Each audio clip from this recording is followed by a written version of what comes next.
Catus Maximus here. This is a bit of an older porter cable tool. This would be a, what is it, a 7733. This is an adjustable torque sheet metal screwdriver. This is similar to many others. I actually have a bit of a collection of adjustable torque screwdrivers. These are not for drywall, and you know that because they don't have the special nose that sits in the front. This just has a normal type of chuck. And that's how you can identify these adjustable torque drivers. They are much more rare than a drywall screwdriver, although they do turn up a little more often because more sheet metal and metal stud framing is being done. And that's what these are for screwing together the metal stud framing and being able to adjust the torque so you can drive the screw in, but without actually stripping it out, although they can be used in a variety of situations where you want to adjust the torque. But they do work similarly to an adjustable screwdriver where you have, or a drywall screwdriver where you just have a collar and then you can adjust the pressure that the little clutch mechanism has in it. On a drywall screwdriver, that's setting how far down the screw is. In this case, it's actually adjusting the slip of the clutch to get you an adjustable torque. The DeWalt Versa clutch is the most common, and they're the ones that are still available. Of course, Porter Cable doesn't make one like this anymore, but I did want to point out that even versus the Versa clutch, which is probably the best, has the narrowest design, this is still a pretty good one. It's unfortunate that this isn't around because this is an all steel front end with a locking collar, which is of course nice. I do like this design. And it's using Porter Cable's universal drill motor body. Kind of like the way Black & Decker did, Porter Cable used this style body with a variety of power or motors to just drive all sorts of equipment, from drywall screwdrivers, drills, adjustable torque screwdrivers, sheet metal screw guns, or sheet metal shears, which just mounted on the front. It's been, you know, kind of Porter Cable's go-to.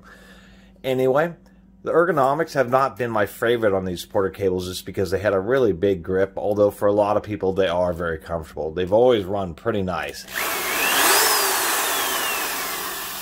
Part of the reason this is so big is they did include an oversized trigger mechanism, and I've actually had pretty good luck with old Porter Cable tools with the variable speed triggers always seeming to work pretty well.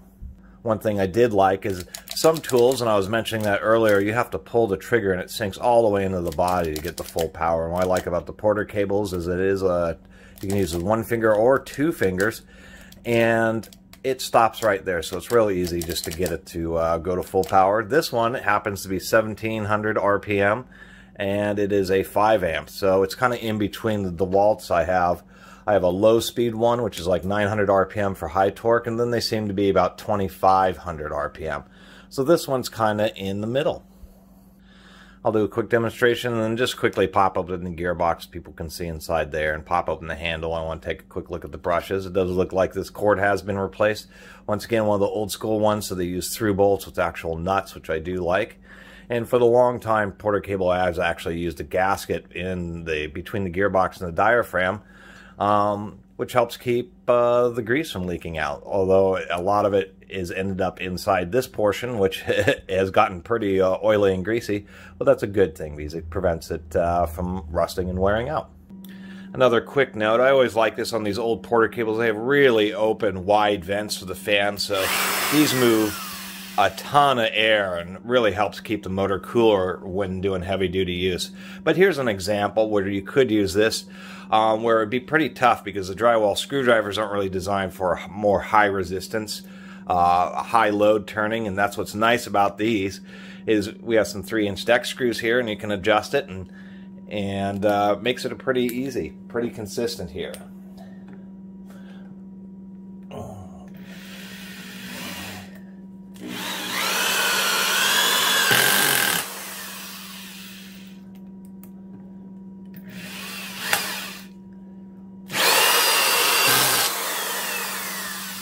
And that's all it is. And as you can see, you can just run it in and it makes these screws. I may need to adjust it one step more so it goes just a little bit deeper, but that would be one advantage of these, is you could use them to drive jack screws. It runs pretty fast.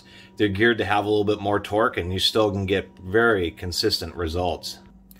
Anyway, that was just the quick demonstration of adjustable torque screwdrivers, and I just was pretty happy to have picked up a Porter cable to go along with my various others. I'll do an update comparison of all the ones I have, but let's take a quick look at the gearbox and see how the grease looks. The only thing I can really mention is that the Porter cable does use pretty small screws, and they do tend to get a little bit loose over time. It's one of the criticisms. Many times Porter cables, they've just gotten really, the screws don't want to get very tight, so I actually just through drill just a little bit deeper and put in longer screws. We do have a seal in here, but it shouldn't be too bad. There it is. Oh, I didn't break the seal, so there's the goopy grease in there. Just a pretty small gears. It's the one thing I've always noticed is the Porter cables have just the tiniest little motor arbors in there, and I have seen a few wear out. This is evidence of how it's so universal because they have bearing cutouts for like when this is a 1/2-inch drill version, so they can have an additional reduction. It is all ball and needle. We got needle bearing there. On the back of this gear we have another needle bearing with, of course, a thrust washer because this section is helical, but the second section is straight cut. And just another note, you can see how narrow that gear is. I always wish Porter cable did use wider gears for higher wear resistance. I guess that's the biggest issue, once again, is seeing these little motor arbors strip out just because they're so small in diameter and they just don't connect to a very wide gear. They do hold up pretty well, but once again, probably their Achilles heel. Here we go. I just pulled off the handle. Here's one of the worst parts of the Porter cables. One, even though their triggers have been pretty reliable, this is a 5-amp tool. It has a 6-amp trigger, so not much overrating there at all. The other issue is it's always been a hassle to get the brushes because these handles always seem to get stuck on the housing and you got to pry them off. Happens on just about every Porter cable tool I've ever worked on is exactly this. Where you have to really wrench on the handle and you have to completely loosen up the whole darn handle just to be able to get at these single screws. They do use brass brush guides that are independently held with 2 screws, and then a third one which holds both the power delivery wire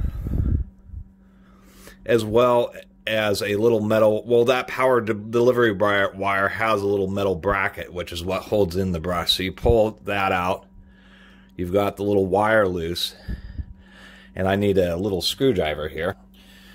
You know, you've got all the wires just flailing around when you're trying to deal with this. Is one of the most annoying things about the Porter cables. And then you have to get a little screwdriver, try to get it under this flange. It does not want to cooperate. There we go.